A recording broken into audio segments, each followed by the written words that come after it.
ငယ်ချင်းကိုဝင်ပူပြီးပြောပြခဲ့လို့ CCTV မှတ်တမ်းကတရားခံတွေဖော်ထုတ်နိုင်ခဲ့တဲ့ AR မှာကွယ်လွန်သွားပြီဖြစ်တဲ့ဆယ်လီ AR မှာကတော့ပြီးခဲ့တဲ့ရက်မှာပဲသူမရဲ့တငယ်ချင်းတွေကိုဝိညာဉ်ကဝင်ရောက်ပူးကတ်ခဲ့ပါတယ်။အဲဒီနောက်မှာတရားခံတွေပါဝင်နေတဲ့ CCTV မှတ်တမ်းတွေအများအပြားပေါ်ထွက်လာပြီးတော့တရားခံတွေဘယ်သူဆိုတာအတိအကျဖော်ထုတ်နိုင်ခဲ့ရဖြစ်ပါတယ်။ AR မရဲ့ကွယ်လွန်မှုကအရန်ကိုတနာစရာကောင်းပါတယ်။အရန်ကိုအေးဆက်တဲ့ညကြီးမှာယုံကြည်ပြီးချစ်ခင်ရတဲ့ချစ်သူရဲ့တစ္ဆာဖောက်မှုအပြင်အသက်နဲ့စီးစိမ်တွေပါလူယူသွားခဲ့ရကြောင်းတယောက်တည်းအရန်ကိုကြောက်နေခဲ့မှာပါ။စစ်ဆေးသူတွေရဲ့ပြောပြချက်အရဖြစ်ပြီးချင်းညရင်းချင်းကွယ်လွန်ခဲ့တာမဟုတ်ဘဲနောက်နေ့မနက်နေ့လယ်ပိုင်းမှာကွယ်လွန်ခဲ့တယ်လို့သိရပါတယ်။ဒီထက်အချိန်စောစောလေးသာရှာတွေ့ခဲ့မယ်ဆိုရင်အသက်မိနိုင်မလားဆိုပြီးတော့တငယ်ချင်းတွေကပို့ပြီးတော့ဝမ်းနေနေရတာပါ။ဒါကြောင့်မလို့တငယ်ချင်းတွေကသူတို့အပြစ်ရှိတယ်လို့ခံစားရပြီးတော့AR မရဲ့ဝိညာဉ်ကိုအိမ်ကိုပြန်ခေါ်လာခဲ့တာဖြစ်ပါတယ်။ဒါပေမဲ့အိမ်ထဲကိုလည်းတေချာမဝင်နိုင်မဲ့အပြင်မှာတင်ထိုင်ငိုနေရတယ်လို့အကြမ်းမြင်ဆီယာမကဟောပြောခဲ့တာပါ။တငယ်ချင်းတွေကလည်းသူတို့စီကိုဝိညာဉ်ဝင်ပူးပြီးတော့တရားခံကိုဖော်ထုတ်ပြောပြပေးဖို့အတွက်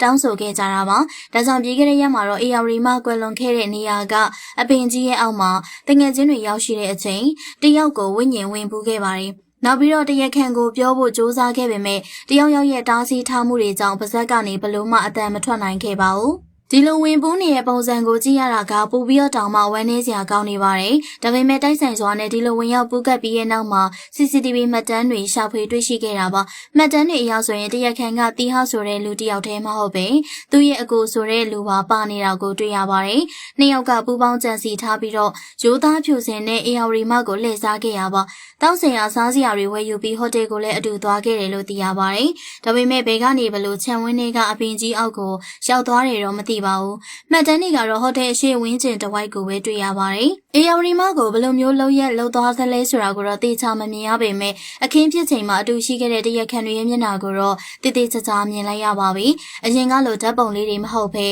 ဗီဒီယိုမှတ်တမ်းတွေမှာရရှိခဲ့တဲ့အတွက်မကြခင်မှာပဲတေချာပေါက်ဖမ်းမိပြီးတော့အရေးယူနိုင်တော့မှာပါ။ AR မကတော့ကွယ်လွန်သွားပေမဲ့ငြိမ်းချမ်းစွာအနားမယူနိုင်ပဲလူမဆန်တဲ့တရားခံတွေကိုဖော်ထုတ်ဖို့အတွက်သူကိုယ်တိုင်စူးစမ်းနေရှာပါတယ်။ဝိညာဉ်တွေဝင်ပူးခဲ့တဲ့အဖြစ်အပျက်တွေကတချို့တွေအတွက်မယုံနိုင်စရာဆိုပေမဲ့လောကကြီးမှာဒီလိုကိစ္စတွေကအမှန်တကယ်ပဲရှိနေပါတယ်။ကွယ်လွန်တာတောင်အေးချမ်းချမ်းမနေနိုင်မဲ့ဝိညာဉ်ဘဝနဲ့စူးစမ်းပြီးတော့တရားခံရှာဖွေဖော်ထုတ်နေရတဲ့ AR မအတွက်တငယ်ချင်းမိတ်ဆွေအားလုံးကလည်းအမှုမှန်ပေါ်ဖို့စူးစမ်းပေးနေကြပါတယ်။ဒါပေမဲ့တချို့တွေကတငယ်ချင်းတွေရဲ့ဝမ်းနည်းမှုကိုနားမလည်ပေးပဲအပိုတွေရှောက်လုံနေရဲဆိုပြီးမစာမနာနဲ့ဝေဖန်ပြောဆိုနေကြတာပါ။ကိုယ်တိုင်ကြုံတွေ့ခဲ့ရတာမဟုတ်ပေမဲ့သူတစ်ပါးရဲ့အပူဒုက္ခတွေကိုဒီလိုမျိုးဝေဖန်နေတာလုံးဝမသိတော့ပါဘူး။ဒီအမှုကိစ္စကထိုင်းနိုင်ငံမဲဆောက်မှာဖြစ်ပွားခဲ့ရကြောင်းထိုင်းရဲတွေကလည်းရှာဖွေပေးနေကြတဲ့အတွက်ပို့ပြီးတော့အမြန်ဆုံးရှာနိုင်မယ်လို့မျှော်လင့်ရပါတယ်။တရားခံတွေကိုသာမိလာပြီးဆိုရင်ဒီလောက်ထိလူမဆန်တဲ့လုပ်ရက်တွေအတွက်အပြင်းထန်ဆုံးအပြစ်ဒဏ်တွေပေးပြီးတော့အရေးယူဆောင်ရွက်သွားရမှာပါ။ဝိညာဉ်ဘဝနဲ့တရားခံရှာဖွေနေရတဲ့ AR